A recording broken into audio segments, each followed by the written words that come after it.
کہ ایک مرتبہ میرے مولا نبی کی زبان مبارک پر جاری ہوا، قال رسول اللہ تعلموا تفسیر الابجد، سیکھو ابجد کی تفسیر۔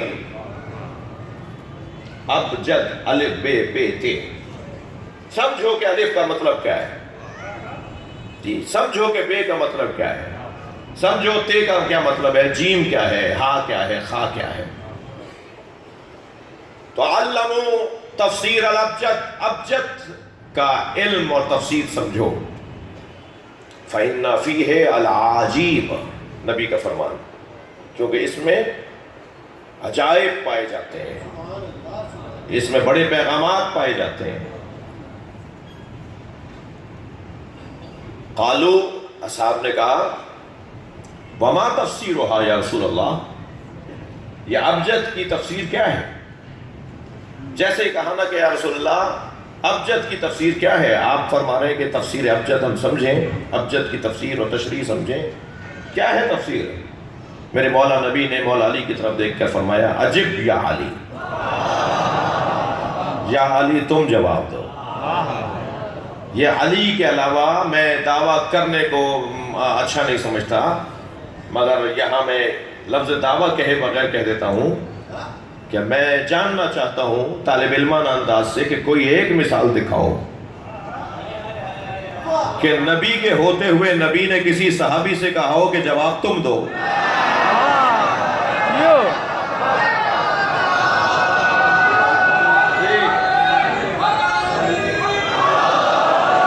احترام سب کا رہے مگر علی کے برابر کوئی نہیں ہے۔ مولا علی کے علاوہ کوئی مثال بتائیں، میں طالب علم ہوں، سننا چاہوں گا۔ مگر مولا علی سے فرمایا عجب یا علی، جواب دیجئے علی کہ تفسیر ابجد کیا مطلب، ابجد کا کیا مطلب ہے؟ مولا علی نے الف سے لے کر یا تک ایک ایک حرف کی تفسیر کی۔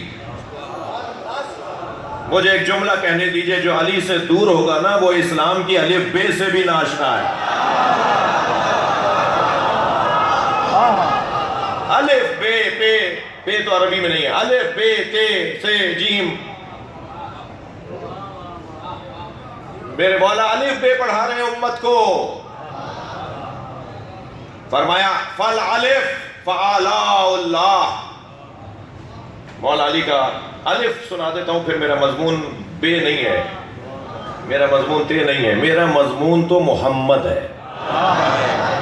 جب علی سے ہم نے سن لیا نا کہ میم کا کیا مطلب ہے، جب مولا علی سے ہم سن لیں گے کہ ہا کا کیا مطلب ہے، جب مولا علی سے ہم سن لیں گے کہ دال کا کیا مطلب ہے، اور نہ لفظ اسم محمد میں 3 مرتبہ میم آیا ہے، تو ایک مرتبہ اگر میم سمجھ میں آ گیا تو اس کو جمع کریں 3 کے ساتھ تو پھر طاقت سمجھ میں آئے گی میم کی۔ جی شاید کسی بچے کے لیے، کسی جوان کے لیے، کسی محترم کے لیے کوئی نئی بات ہو۔ جی فرمایا مگر الف، الف کے لیے کیا کہا مولا نے؟ فرمایا فالالف فعلاء اللہ، الف یعنی اللہ کی نعمتوں کا بیان، الف اللہ کی نعمتوں کا بیان۔ چاہتے تو علی کہہ دیتے، میری عقیدت کہہ رہی ہے کہ چاہتے تو علی کہہ دیتے کہ فالالف اللہ جل جلالہ، الف جو ہے وہ بھی تو اللہ کے اسم جلالہ میں سب سے پہلا حرف الف ہے نا، الف لام لام لام لام ہے جی۔ مگر مولا علی نے نہیں کہا کہ فالالف فاللہ فاسم اللہ فاللہ جل جلالہ، یہ نہیں کہا۔ اچھا یہاں میں ایک بات آپ سے کہہ دوں، ہمارے درمیان کچھ، ہم چونکہ شیعہ ہیں اور میں شیعہ برادری سے بات کر رہا ہوں، تو شیعوں میں 3 طرح کے شیعہ ہیں، کچھ غالی شیعہ ہیں، کچھ مقصد شیعہ ہیں، اور کچھ واقعی شیعہ ہیں تینوں علی سے جڑے ہوئے ہیں۔ وہ جو غالی اور نصیری ہے اور وہ جو مقصر ہے یہ تینوں پریشانیوں کا سامنا کریں گے. آج خود بھی پریشان ہیں اور کل بھی پریشان رہیں گے اور اپنی وجہ سے پوری قوم کو بھی پریشان کر رہے ہیں. ہمیں ایک حد تک تو ان کے ساتھ کھڑے ہو سکتے ہیں یہ کہہ کر کہ صاحب انہیں سمجھانا ہے، بات کرنا ہے، لیکن ایک حد ہوگی، حد گزرے گی تو ہم ان کا ساتھ نہیں دے پائیں گے. ٹھیک ہے، ہم کیا کہیں گے؟ یہ حسن مولا نے، بی بی زہرا نے جتنا اللہ کی توحید کے بارے میں قربانیاں دیں، یہ ایک آدمی آتا ہے، یہ محبت کے نام پر سارا کام خراب کرتا ہے، یہ سارا مقصدیت کے اوپر حرف پانی پھیر دیتا ہے. تو ایک وہ جو نصیری و غالی ہے، ایک وہ کہ جو مقصر ہے، وہ کہتا ہے ہم جیسے تھے، وہ کہہ رہا ہے ہر فضائل میں شک نکالتا ہے، ہر عظمت کی گفتگو کے اندر اس کو ان من ہوتا ہے. اللہ کی نعمتیں ہیں. دیکھیے قرآن مجید میں اللہ کے وجود پر آیت آپ کو نہیں ملے گی. اگر وجود الہی پر اللہ نے قرآن میں کوئی آیت نازل کی ہے تو وہ ضمناً نازل کی ہے. وجود الہی پر اللہ بات ہی نہیں کرتا کہ اللہ ہے. رسول اللہ بھی اللہ ہے پر بات نہیں کرتے، اس لیے کہ اللہ ہے اتنا روشن مسئلہ ہے. کون ہے دنیا میں جو اللہ ہے کو نہ مانتا؟ اللہ ہے کو تو زیادہ مانا جاتا ہے. کوئی 363 مانتا ہے، کوئی پانی برسانے والا علیحدہ مانتا ہے، کوئی ماں کے شکم میں تصویر بنانے والا علیحدہ مانتا ہے، تم کوئی مارنے والا علیحدہ مانتا ہے. اللہ ماننے میں تو دنیا بہت غنی رہی ہے. جسے کمال والا دیکھا، با کمال دیکھا، کہا اللہ. سرکار نے کب کہا تھا میرا اللہ مان لو؟ اگر نبی نے کہا ہوتا میرا اللہ مان لو تو یہ کوئی بھی اختلاف نہ کرتے نبی سے. کہتے 365 تو پہلے ہی مانتے ہیں، ایک اور مان لیتے ہیں. یہ اللہ ماننے میں غنی تھے. نبی نے کب کہا کہ میرا اللہ؟ نبی نے فرمایا پہلے سارے الہوں کا انکار کرو، سب کو مان لو، یہ بھی صحیح وہ بھی صحیح. صلوات پڑھے ذرا محمد و آل محمد. اللہ کے بارے میں جتنی آیتیں آئی ہیں وہ وحدت الہی کے لیے، توحید پروردگار. قل هو اللہ احد آیا ہے، وہ اللہ احدیت کی بات کرے گا، توحید کی بات کرے گا. اللہ سب مانتے ہیں، جو بھی صاحب عقل ہے وہ اللہ مانتا ہے، مگر ایک اللہ کی بات اللہ کرتا ہے، وحدہ لا شریک. لہذا یہاں مولا فرما رہے ہیں فالالف علی اللہ. الف یعنی اللہ کی نعمتیں. توجہ کر لی. اب مولا کا بیان آگے بڑھتا ہے اور میم پر مولا پہنچتے ہیں. میم کے مولا علی نے 2 معنی کیے ہیں. فالمیم، محمد پر آ گیا ہوں میں، محمد کی میم. میم فمیم فالمیم. فرمایا اللہ اکبر، ملک اللہ الذی لا یذول. میم کے معنی ہے اللہ کا وہ ملک جسے زوال نہیں ہے.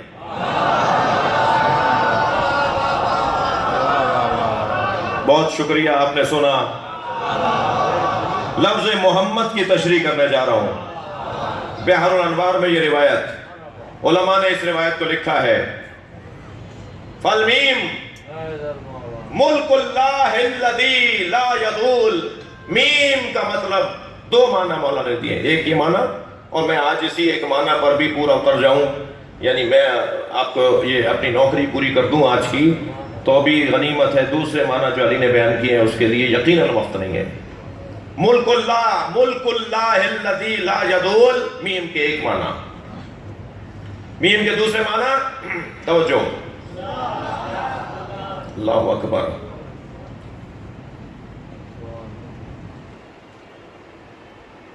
ملک اللہ الذی لا یذول،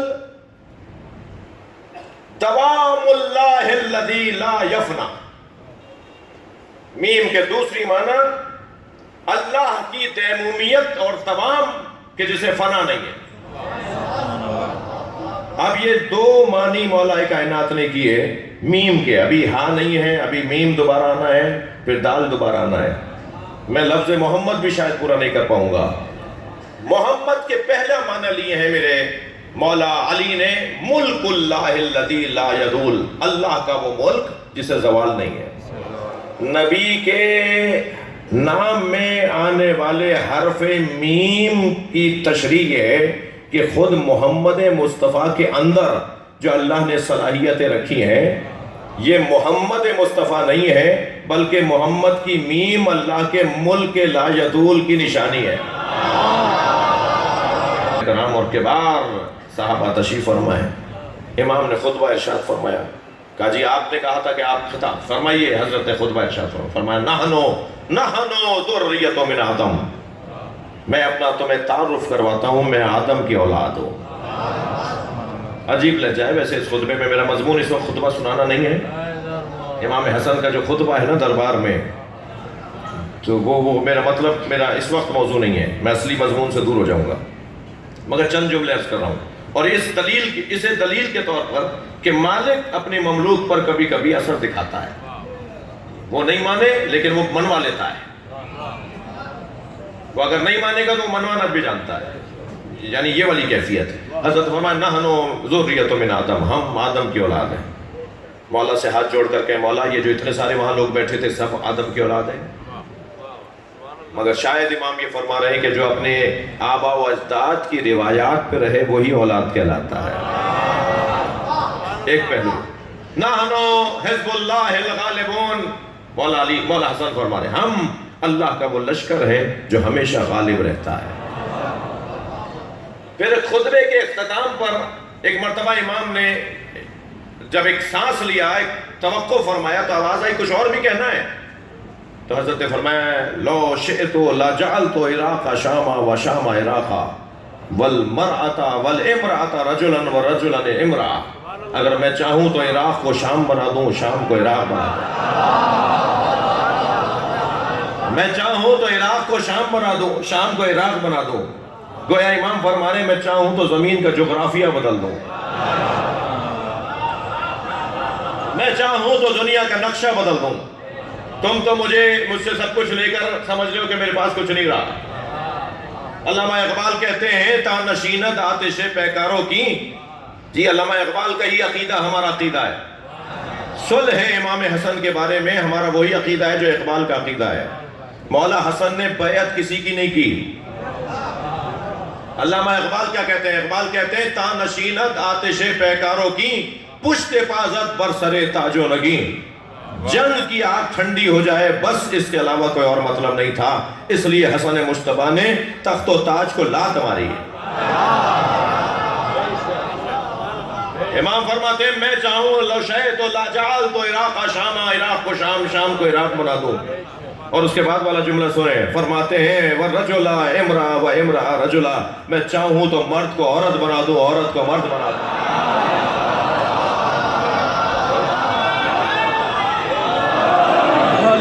جیسے ہی امام نے یہ جملہ کہا وہاں بیٹھا ہوا ایک شخص کھڑا ہو گیا، کہا یا ابن رسول اللہ فمو کا صغیر بات کلاموں کا کبیر، آپ کا دہن چھوٹا ہے اور بات بہت بڑی ہے۔ فَمَن يَقْدِرُ عَلَىٰ ذَلِكَ، کون ہے جو یہ کر سکے کہ عراق کو شام بنا دے اور شام کو عراق، مرد کو عورت بنا دے اور عورت کو مرد بنا دے۔ جیسے ہی اس نے کہا نا کہ کون کر سکتا ہے ایسا، تو یہ امام نے فَنَظَرَ إِلَيْهِ شَزْرًا، امام نے اسے غور سے دیکھ کر فرمایا اما تستحین تجلسین فی الرجال، شرم نہیں آتی مردوں میں بیٹھی ہے؟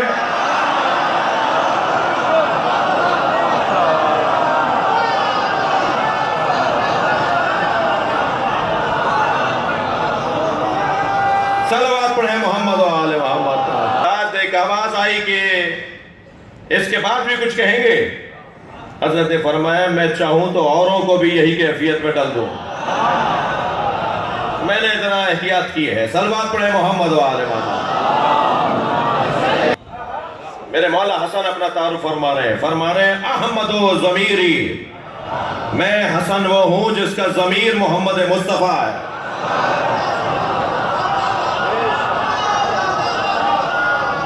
احمد و ضمیری، احمد حسن کا ضمیر ہے، احمد و ضمیری علی امیری، علی میرا امیر ہے، والحسین و وزیری، حسین میرا مشیر ہے، حسین میرا وزیر ہے. بھائی بڑا سنگین جملہ امام نے فرمایا. والعرش سریری، اور ہمارے آرام کرنے کی جگہ عرش ہے. سبحان اللہ. اس کے بعد کا جملہ سنیں، فرماتے ہیں والجبریل فقیری، جبریل ہمارا فقیر ہے. صلوات پڑھیں.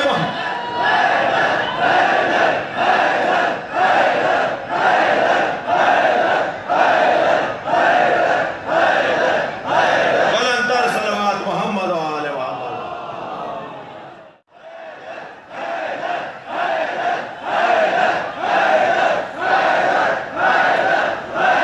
بلندر صلوات پڑھیں محمد و آل محمد پر.